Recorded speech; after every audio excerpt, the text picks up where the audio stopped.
আসসালামু আলাইকুম। সবাইকে স্বাগত জানাচ্ছি আমার নতুন আরেকটি রেসিপি দেখার জন্য। আমি আজকে আপনাদের সাথে শেয়ার করব ঈদ স্পেশাল ভীষণ মজার নবাবী সেমাই রেসিপি। কোনো ধরনের ক্রিম ছাড়াই আমি আপনাদেরকে এই নবাবী সেমাইটা তৈরি করে দেখাবো। স্বাদে কিন্তু কোনো অংশে কম হবে না। আশা করি রেসিপিটা আপনাদের কাছে অবশ্যই ভালো লাগবে। চলুন দেখে নেই রেসিপির পুরো প্রস্তুত প্রণালী। আমি এখানে 300 গ্রাম লাচ্চা সেমাই নিয়েছি। আর সেমাইয়ের প্যাকেটের ভিতরে কিন্তু এরকম ভাঙা ছিল, তাই আর ভাঙতে হয়নি। তো যদি ভাঙা না থাকে সেমাই প্যাকেটের ভিতরে তাহলে অবশ্যই এভাবে ভেঙে নিতে হবে। তারপর আমি চুলায় একটা প্যান বসিয়ে দিয়েছি আর দিয়ে দিচ্ছি এখানে হাফ টেবিল চামচ তেল, নর্মাল তেল। তারপর আমরা যেটা সবসময় রান্নাতে ব্যবহার করি। তারপর তেলটা গরম হয়ে যাওয়ার পর আমি পুরোটা সেমাই দিয়ে দিলাম। চুলার আঁচটা আমি এই পর্যায়ে মিডিয়াম আঁচে রেখেছি। এর আগে আমি আপনাদের সাথে ঘি দিয়ে ভেজে সেমাই রেসিপিটা শেয়ার করেছিলাম, তো অনেকেই প্রশ্ন করেছিলেন ঘি ছাড়া তেল দিয়ে হবে কিনা, তাদের জন্য কিন্তু আজকে আমি তেল দিয়ে করে দেখাচ্ছি। তো এইভাবে অনবরত নেড়ে চেড়ে চুলার আঁচটা মিডিয়াম আঁচে রেখে ভেজে নিচ্ছি সেমাইটা। 2 মিনিট ভাজার পর আমি দিয়ে দিচ্ছি এখানে চিনি। আমি এই পর্যায়ে চুলার আঁচটা লো আঁচে রেখেছি। আমি এখানে 1/3 কাপ চিনি দিয়ে দিলাম। তারপর দিয়ে দিচ্ছি 1 চিমটি লবণ। লবণটা অপশনাল। তো আমি এখানে সবকিছু দেওয়ার পর ভালো করে নেড়ে চেড়ে মিশিয়ে নিয়েছি। চুলার আঁচটা কিন্তু এই পর্যায়ে অবশ্যই লো আঁচে রাখতে হবে যাতে করে সেমাইটা পুড়ে না যায়। তারপর দিয়ে দিচ্ছি এখানে হাফ কাপ গুঁড়ো দুধ। গুঁড়ো দুধটা দেওয়ার পর বেশিক্ষণ আর ভাজতে হবে না, সবকিছু একসাথে ভালো করে এভাবে মিশিয়ে নিয়ে তারপর আমি প্রায় 1 মিনিটের মতো ভেজে নিয়েছি চুলার আঁচটা লো আঁচে রেখে। তো সেমাইটা কিন্তু ভাজা হয়ে গিয়েছে, দেখুন ঠিক এরকম হবে। কোনোভাবে যাতে সেমাইটা পুড়ে না যায় তাহলে কিন্তু টেস্ট নষ্ট হয়ে যাবে। এখন আমি সেমাইটা নামিয়ে নিয়েছি। তারপর অন্য আরেকটা পাত্রে আমি এখানে 5 কাপ পানি নিয়েছি আর এখানে 1.5 কাপ গুঁড়ো দুধ দিয়ে দিলাম। গুঁড়ো দুধটা ভালো করে নেড়ে মিশিয়ে নিচ্ছি। তারপর আমি এখানে দিয়ে দিচ্ছি 2 টেবিল চামচ কর্নফ্লাওয়ার। আমি অল্প অল্প করে কর্নফ্লাওয়ারটা দিচ্ছি আর ভালো করে মিশিয়ে নিচ্ছি। চুলার আঁচটা আমি এখন জ্বালিয়ে দিচ্ছি আর ভালো করে এভাবে নেড়ে মিশিয়ে নিচ্ছি।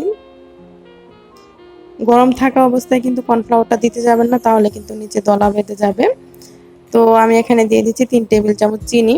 চুলার আঁচটা এখন আমি ফুল আঁচে করে দিয়েছি আর এভাবে অনবরত নেড়ে অপেক্ষা করছি বলক আসা পর্যন্ত। অবশ্যই এভাবে অনবরত নেড়ে দিতে হবে। আর এই পর্যায়ে আমি দিয়ে দিচ্ছি হাফ কাপ কনডেন্স মিল্ক। আর এই কনডেন্স মিল্ক দেওয়ার কারণে কিন্তু এই ক্রিমটা খেতে অনেক বেশি মজার হবে। চিজ ক্রিম ছাড়া যে এত মজার হবে এই কনডেন্স মিল্কটা দেওয়ার কারণে বোঝাই যাবে না।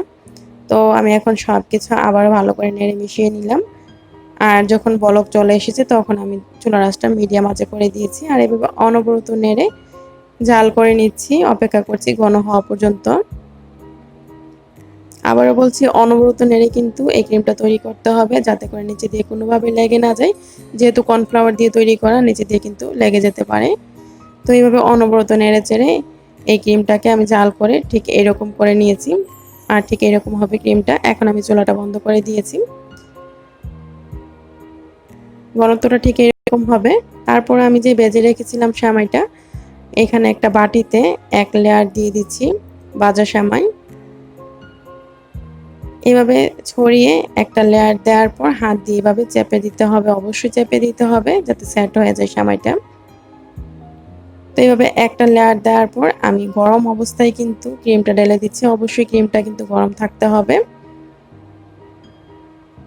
তো দুধের ক্রিমটা দেওয়ার পর আমি পুরোটা ক্রিম কিন্তু দিয়ে দিলাম। একটা চামচ দিয়ে এভাবে একটু ছড়িয়ে দিচ্ছি। তারপর বাকি যে সেমাইটা, ভাজা সেমাইটা আমি পুরোটাই এখন দিয়ে দিচ্ছি। পুরো সেমাইটা দেওয়ার পর এখন আবারও এভাবে একটু চেপে চেপে এটাকে সেট করে দিতে হবে। তো এইভাবে চেপে দেওয়ার পর এখন আমি উপর দিয়ে কিছু কিশমিশ আর বাদাম সাজিয়ে দিচ্ছি। এটা অপশনাল, আপনারা আপনাদের পছন্দ মতো সাজাবেন। আমি খুব সিম্পলভাবে সাজিয়ে নিচ্ছি। তো এই যে দেখুন নিচে দিয়ে 1 লেয়ার আর মাঝখান দিয়ে ক্রিমের লেয়ারটা আর উপর দিয়ে একটা লেয়ার সেমাই। তো এটা ঠান্ডা হওয়া পর্যন্ত অপেক্ষা করছি।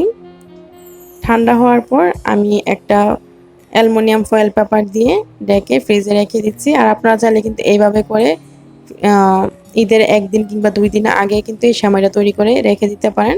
ঈদের দিন এটা সার্ভ করতে পারেন। 1-2 দিনে কিন্তু স্বাদ একদমই নষ্ট হবে না। আর এই ফয়েল পেপারটা দিয়ে ফ্রিজে রাখার কারণ হচ্ছে উপর দিয়ে যেন পানি না পড়ে, কারণ উপর দিয়ে অনেক সময় দেখা যায় ভিজে পানি পড়ে, কারণ এই সেমাইটা কিন্তু উপর দিয়ে মচমচে হবে।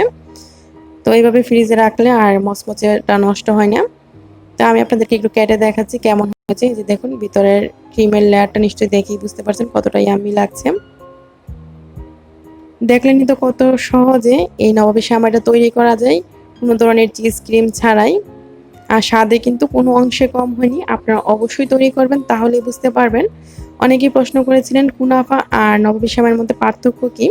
কুনাফাটা কিন্তু এরকম মচমচে হয় না, উপর দিয়ে যেহেতু শিরা দেওয়া হয় একটু নরম থাকে, কিন্তু নবাবী সেমাইটা উপরটা একটু মচমচে হয় আর খেতে দারুণ লাগে। কুনাফাও কিন্তু খেতে অনেক মজার হয়। কুনাফার রেসিপি তো আমি আপনাদের সাথে শেয়ার করেছি, আপনারা চাইলে দেখে নিতে পারেন।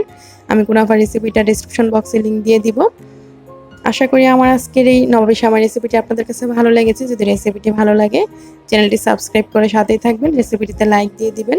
রেসিপি সম্পর্কে কোনো প্রশ্ন থাকলে কমেন্ট করবেন, আমি অবশ্যই উত্তর দেওয়ার চেষ্টা করব। রেসিপিটি দেখার জন্য আপনাদের সবাইকে অসংখ্য ধন্যবাদ। সবাই ভালো থাকবেন, আমার জন্য দোয়া করবেন। আল্লাহ হাফেজ।